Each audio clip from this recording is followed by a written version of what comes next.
Olá, nós vamos começar a aula de hoje, tá? Falando sobre as ligações químicas, mas antes de estar começando a aula de hoje, eu vou estar explicando para vocês, fazendo uma revisão, tá? Sobre tudo que a gente já tratou até agora. O que é importante? Que vocês assistam o vídeo, que vejam, tirem suas dúvidas, né? Uma das sugestões fosse que eu estivesse corrigindo as questões, tá? Aviso aqui que não dá para mim corrigir as questões que eu tenho passado enquanto a maioria não fizer. Então, para o primeiro ano, muito poucos têm feito as atividades. Então, eu tenho em média ali somente 5 alunos que têm entregue. A sala tem 40, então não dá para eu ficar fazendo a correção de todos os exercícios, tá? Mas eu vou fazer uma revisão e fazer um de cada exercício para ver se vocês têm um entendimento, conseguem a partir daí estar realizando, tá bom? O que é importante? Para essa aula de hoje, valer 0 a 10, você vai assistir o vídeo e vai marcar que estava presente no formulário, na pergunta que estará logo abaixo, tá bom? Então vamos começar a aula.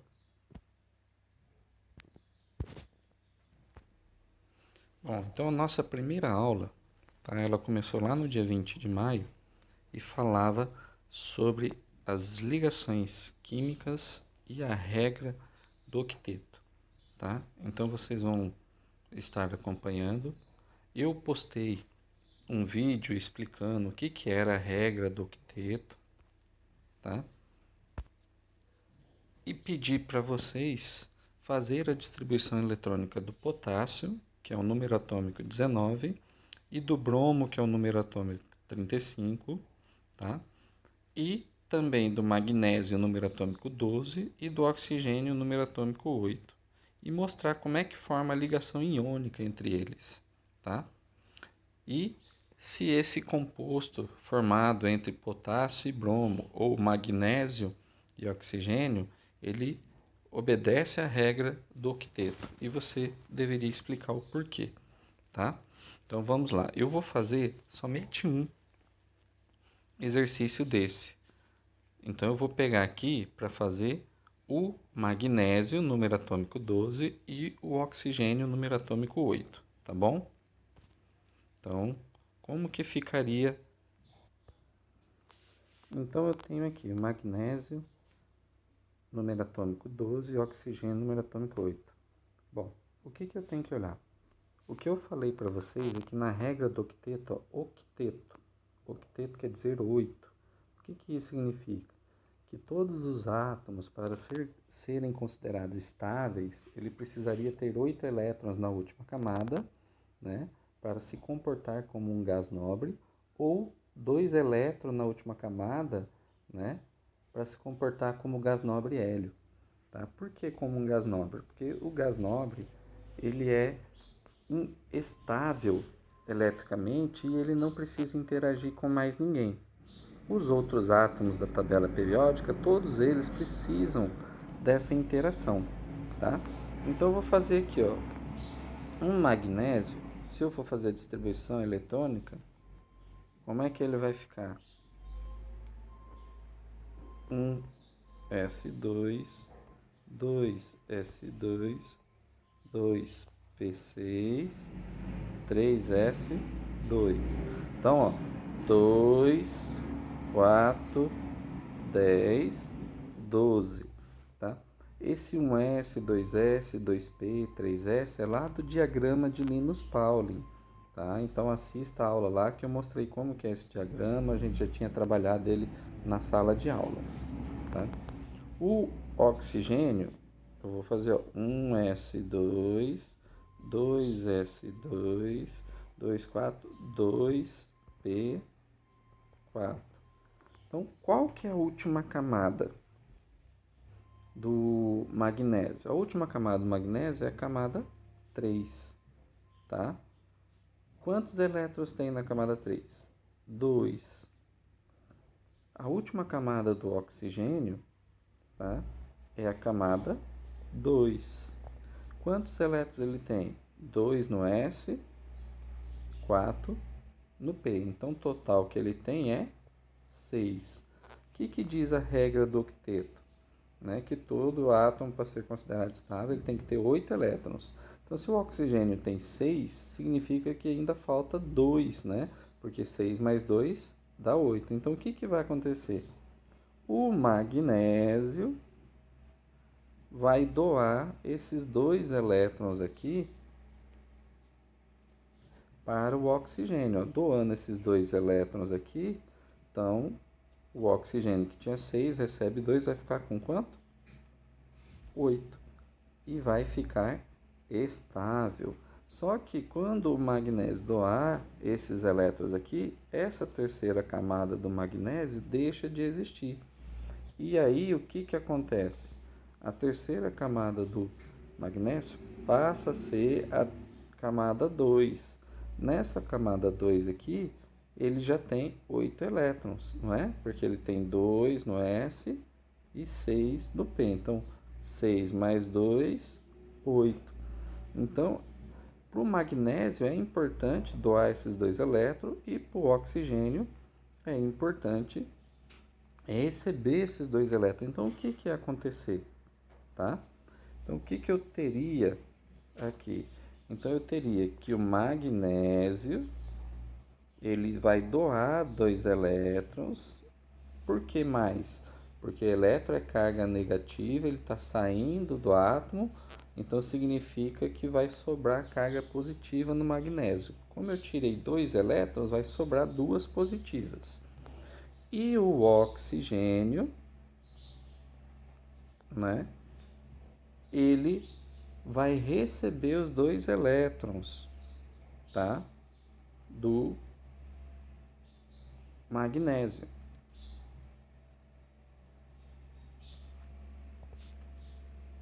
Lembra que elétron é carga negativa, então ele recebeu, ficou com carga negativa. Ó, o que, que a gente falou? Quando há ligação iônica, né, eu formo um cátion com carga positiva, tá aqui o cátion, que é o magnésio, e um ânion com carga negativa, tá aqui o oxigênio, carga negativa, tá? Então, essa é a fórmula molecular desse composto iônico, que é o MgO. Por quê? Porque o magnésio doou 2 elétrons e o oxigênio recebeu 2 elétrons. Tá? Atendeu a regra do octeto? Sim. Por que, que atendeu a regra do octeto? Porque o magnésio, ao doar 2 elétrons, ficou com 8 elétrons na sua última camada, que foi a camada 2, e o oxigênio, que tinha 6 ao receber 2 elétrons, ficou com 8. Tá?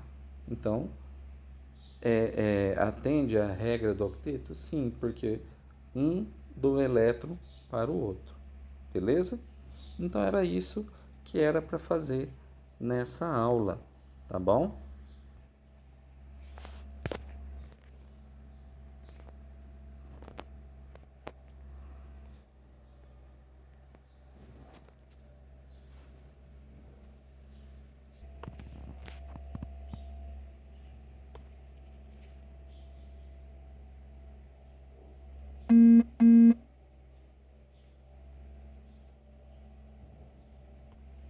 Bom, então a aula está aqui. Ele fala sobre a explicação sobre ligação iônica. Então nós falamos lá na regra do octeto, né, que pode doar elétron. Toda vez que há doação de elétron, tá, eu estou falando ligação iônica. Por quê? Íons, iônica é de íons. Isso significa que formam íons, tá? Por isso é ligação iônica. Então, a hora que eu pego aqui, ó, como forma íons, eu tenho então que esses íons são os elementos com carga positiva, chamada de cátions, tá? E os elementos de carga negativa, chamada de ânions, tá? Então, por isso é ligação iônica. Então, o cátion é aquele cara que doa elétron, então o elétron sai e ele fica com carga positiva, e o ânion é aquele cara que recebe elétron, ou seja, ele fica com carga negativa, tá? Resumidamente, o que que nós temos aqui de forma resumida? tá?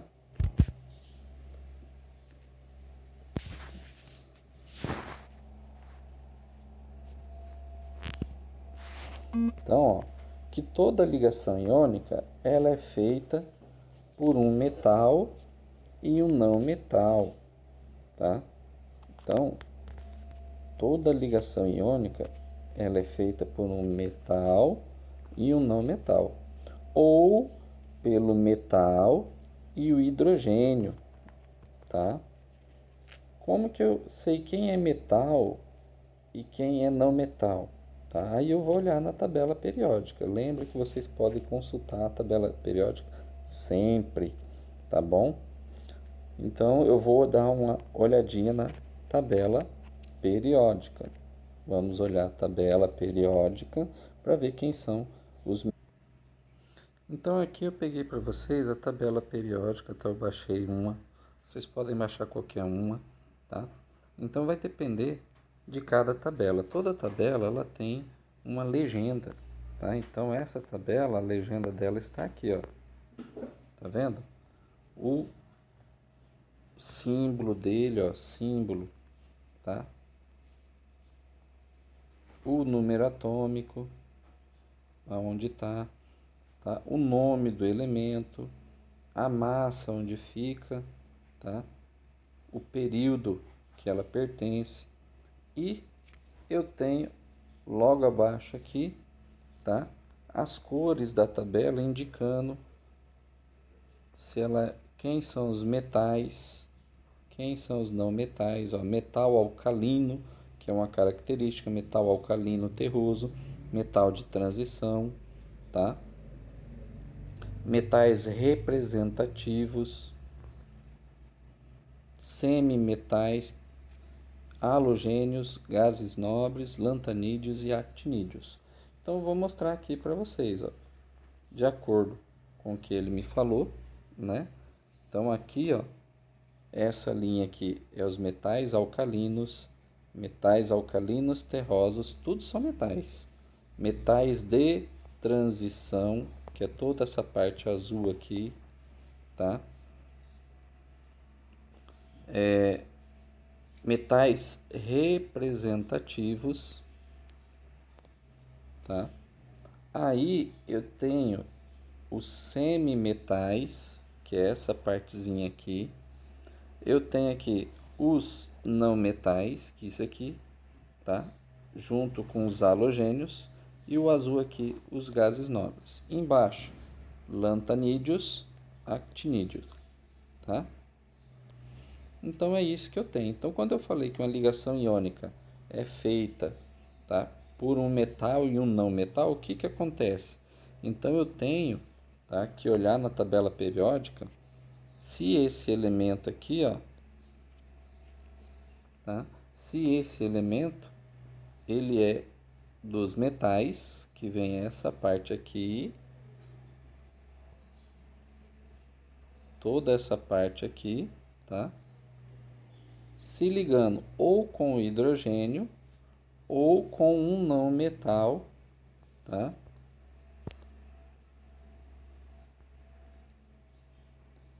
Ou com um não metal que é do carbono aqui a essa parte, tá? Aí eu vou pegar o nosso exemplo. Lá, quem que era o nosso exemplo? Eu tinha o magnésio, né? Eu tinha o nosso magnésio, que a gente acabou de falar, e tinha o oxigênio. Olha, eu fiz uma ligação do metal, que o magnésio é um metal, e do oxigênio, que é um não metal. Então, isso é uma ligação iônica. Tá? Então, se eu tiver a tabela periódica, eu já vou saber quem que é que faz parte dessa ligação iônica. Tá? Porque um metal sempre vai doar elétron para o não metal. Tá? Então, é basicamente isso. Se eu tiver a tabela periódica, vai ficar bem facinho. Tá bom? Aí, continuando, o que que nós temos aqui, tá? De exemplo. Ele fala para mim, ó, que todo metal, eles são elementos que vai perder elétrons. Quantos elétrons esse metal vai perder? tá? Então ele pode perder um elétron, 2 elétrons ou 3 elétrons. E os ametais, tá? Os não metais, ele pode ganhar um elétron, 2 elétrons ou 3 elétrons através de transferência. O metal doa, então ele fica com carga positiva, e o não metal recebe, então ele fica com carga negativa. Lembrando que o positivo é o cátion e o negativo é o ânion, tá bom? Qual que é a característica desses elementos que são ligações iônicas, tá? Então, a temperatura ambiente, todos eles são sólidos, tá? Então, temperatura ambiente. O que é a temperatura ambiente? É a temperatura que nós vivemos aqui, sólidos, tá? TF alto. O que é TF? Temperatura de fusão. O que é a temperatura de fusão que nós falamos? Hein? Temperatura de fusão é a temperatura que ele muda do estado sólido para o estado líquido, tá? Então, é uma temperatura alta. Quanto que seria uma temperatura alta? Acima de 500 graus, tá? Então, para mudar o estado sólido do líquido de um composto iônico, eu vou precisar acima de 500 graus, tá? Em relação à condução de energia elétrica, tá? Então, a condução de energia elétrica significa o quê? Que quando ele está no estado sólido, tá? Natural, ele não conduz energia elétrica. Ele só conduz energia elétrica quando ele está fundido. O que é fundido? Fusão. Ele sai do estado sólido para o líquido, ou seja, ele só vai conduzir energia elétrica se ele estiver no estado líquido ou solução aquosa. O que é solução aquosa? Se ele for diluído em água. A maioria dos compostos iônicos são sais. Ó, aqui NaF, mas se eu colocar aqui, ó, NaCl, tá? Esse NaCl é o nosso sal de cozinha, o cloreto de sódio. Então, como que é o nosso sal de cozinha? Ele é sólido a temperatura ambiente. O sal de cozinha, ele conduz energia elétrica? Não.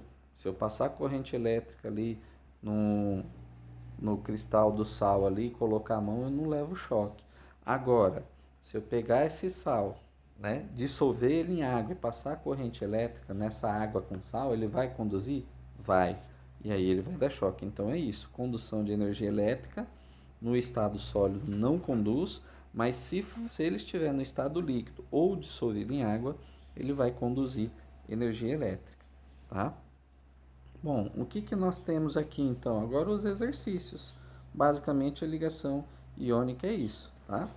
Então, no exercício 1, o que ele pede? Olha, ele fala ali, um elemento X possui configuração eletrônica igual, tá, a 1s2, 2s2, 2p6, 3s2.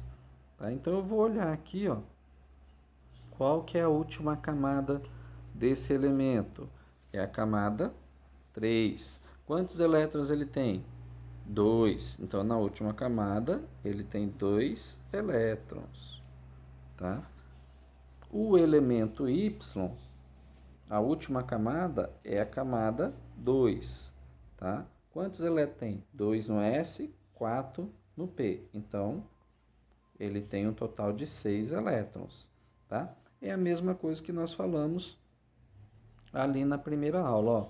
Se esse elemento X perder essa camada aqui e doar esses 2 elétrons para o elemento Y, tá? O que vai acontecer? O Y vai passar a ter 8, certo? E o X vai passar a ter quanto? Ele vai deixar de existir, a última camada do X vai passar a ser a camada 2, e ele tem 6 no P e 2, então ele já tem 8 elétrons. É isso que vai acontecer. Então eu vou ter o quê? X com carga 2 positivo e Y com carga 2 negativo. Tá? Então a fórmula desse composto aqui vai ser o quê? a fórmula desse composto XY, tá?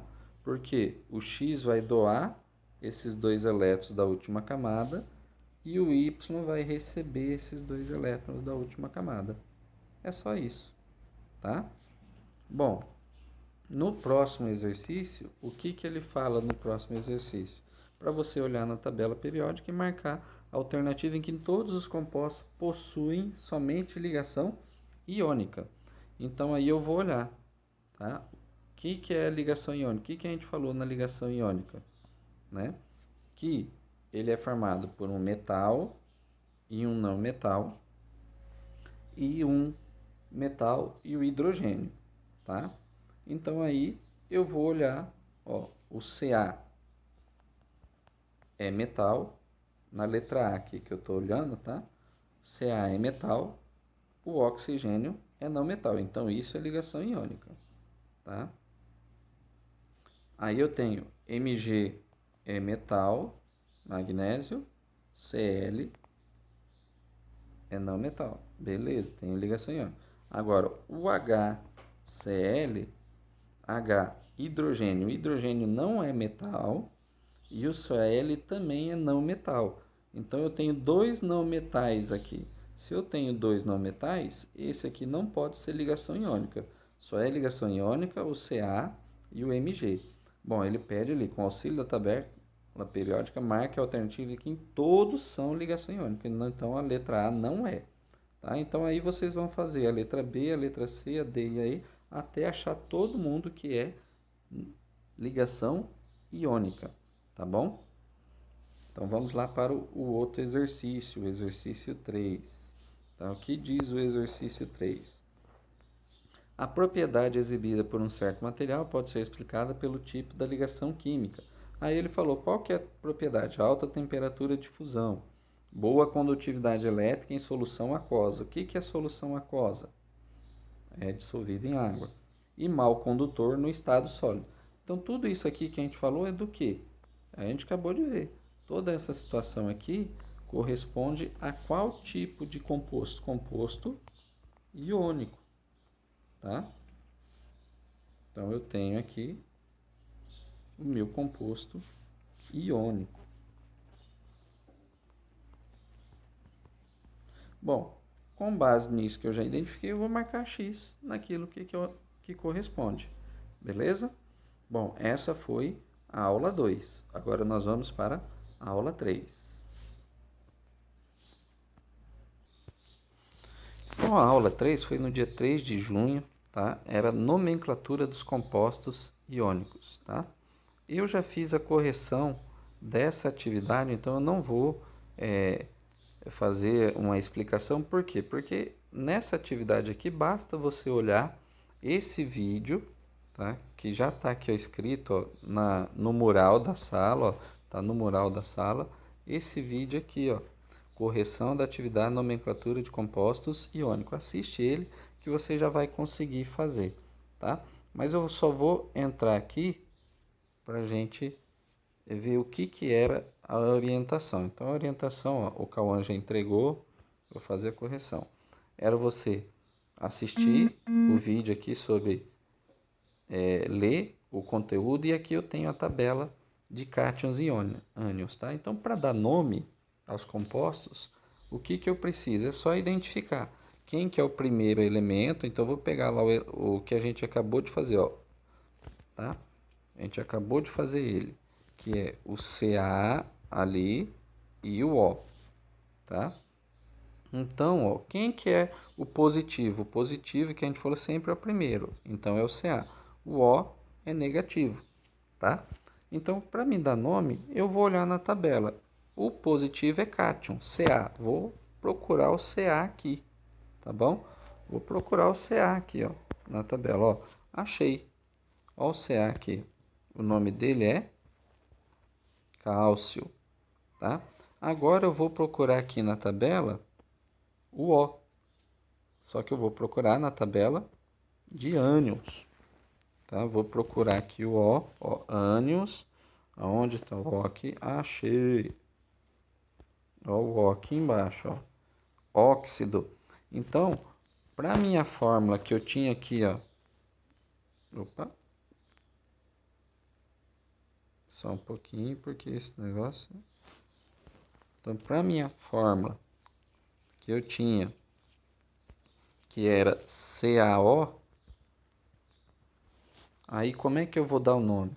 Na hora de colocar o nome, a regrinha é simples. Eu começo pelo negativo. Então, o O chama óxido. Acabei de identificar ele, né?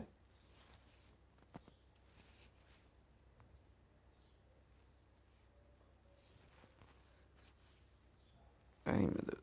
Tem hora que falha. Então, eu vou pegar aqui, ó.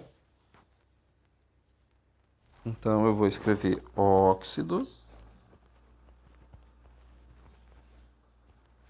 tá? D. E o Ca, quem era o Ca? Cálcio.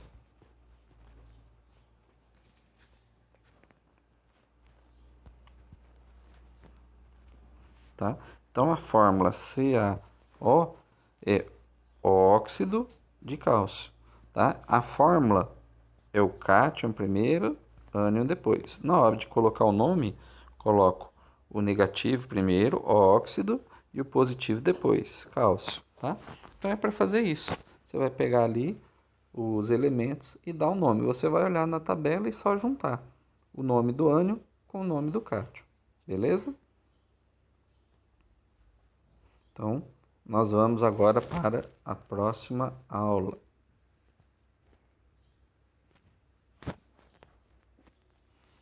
A próxima aula foi postada no dia 10 de junho, falando sobre os compostos moleculares. Então, o que eu passei para vocês? Vocês fazerem, assistirem ao vídeo da ligação covalente e fazer um mapa conceitual ou um resumo, né, sobre as características. Bom, primeiro, o que é um mapa conceitual? Mapa conceitual é isso aqui que eu coloquei para vocês nessa aula aqui, ó, que a gente abriu, tá? Então isso aqui é um mapa conceitual, tá? Tudo isso aqui, ó. Eu não preciso fazer um resumo, tá? Eu faço um mapa conceitual, coloco lá ligação covalente.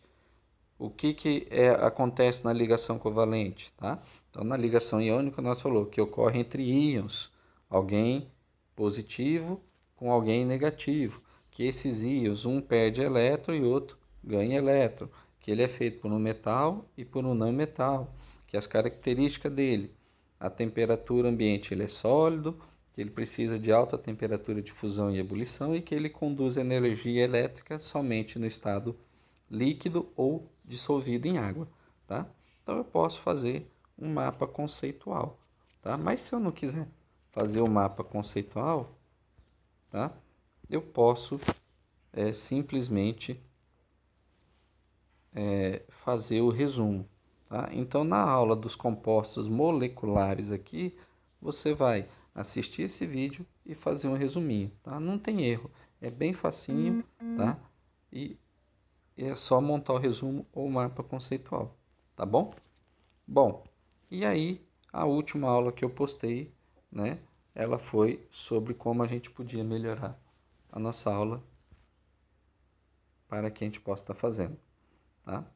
Então eu vejo que vocês do primeiro E tem muita pessoa que ainda não está fazendo, muito aluno que ainda não está fazendo, tá tendo dúvida, pergunte. Eu estou tentando seguir a sugestão de vocês, então a primeira coisa que estou fazendo é esse vídeo, fazendo uma revisão, resolvendo alguns exercícios para vocês, né? Não vou colocar exercício hoje, vocês só vão marcar que estavam presentes, tá? Eu só quero que vocês tentem fazer. Não importa se você está fazendo errado ou não, tá? O importante é você tentar fazer. Que a gente vai fazer a correção, depois eu vou trabalhar individualmente, eu faço a correção da atividade, eu mando o que errou, tá? Então, a gente vai trabalhando para que você faça realmente e tente aprender. É importante que nesse período que você tente aprender alguma coisa, que você absorva, tá? Alguma coisa disso que a gente está passando. Eu sei que é difícil, mas a gente tem que tentar, tá?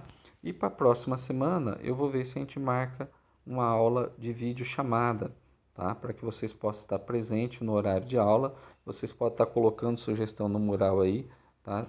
de que horário pode ser para a gente começar a nossa aula de videochamada, porque nossa aula, né, para mim postar é 10h20, então eu não vou começar 10h20. A gente pode começar às 6 horas ou 7 horas, tá? Aí vocês mandem as sugestões aí para que a gente possa estar verificando a semana que vem com essa aula por videochamada, tá bom? Muito obrigado. Qualquer dúvida é só me procurar, tá?